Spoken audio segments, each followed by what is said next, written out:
Menjadi seorang pebisnis tentu banyak tantangannya.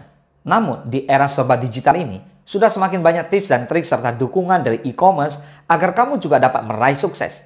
Sosok inspiratif Rico Huang, co-founder Alona dan dropshipsaja.com, turut berbagi mengenai 5 kesalahan yang seharusnya tidak saya lakukan agar bisnis jalan tapi hidup tenang.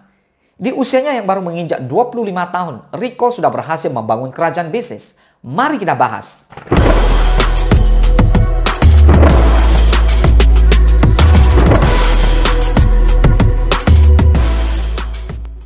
Yang pertama, mindset pemikiran yang kurang tepat. Merasa tahu segalanya dan segan menerima masukan dari orang lain adalah salah satu kesalahan umum para pebisnis baru. Rico bahkan mengakui sempat memiliki mindset ini saat awal berbisnis yang berujung pada kebangkrutan usahanya. Akhirnya Rico pun mulai mengosongkan gelasnya atau pikirannya agar bisa menerima, menyerap, dan mempraktekkan semua ilmu dan masukan yang membangun dari berbagai pihak. And it worked.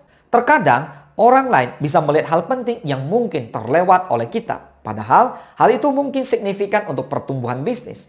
Jadi jika ada masukan positif dari orang lain, terutama sesama penjual, kenapa tidak kita dengarkan?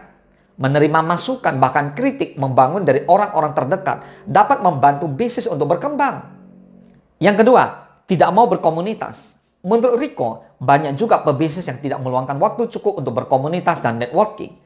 Ada yang karena terlalu sibuk mengurus operasional bisnis ataupun merasa diri introvert dan malu saat berinteraksi dengan orang baru.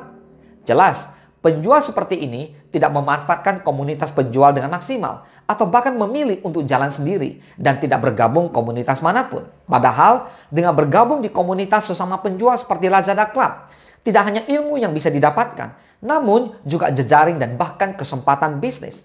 Yang ketiga, pokoknya aku yang paling murah. Bagaimana kita bisa bersaing dengan kompetitor? Jadi yang termurah atau jadi yang berbeda?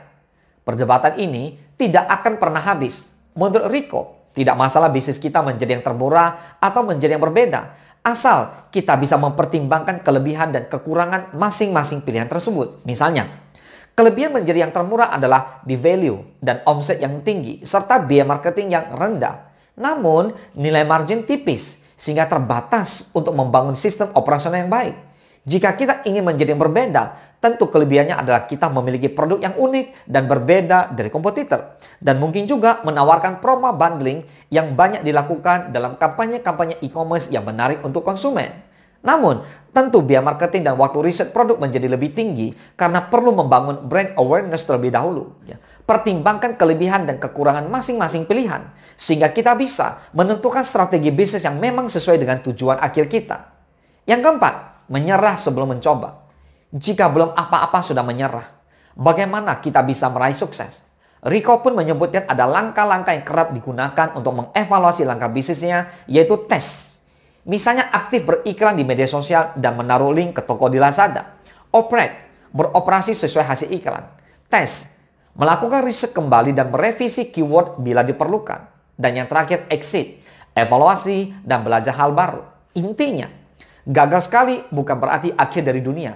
Terus lakukan evaluasi bisnis hingga bisa menemukan formula yang paling pas untuk bisnismu. Karena berjualan online harus serius. Tidak hanya sekedar memajang produk di e-commerce dan menunggu cuan datang.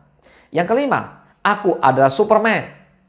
Ketika mengawali bisnis, semua hal masih dikerjakan sendiri mulai dari marketing, administrasi, desain konten, foto produk, hingga pengemasan dan pengiriman barang.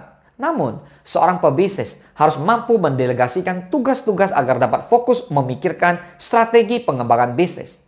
Menurut Rico, seorang pebisnis yang baik tidak hanya bergantung pada dirinya sendiri, tetapi juga harus bisa mengandalkan anggota timnya agar bisa dapat berjalan dengan optimal.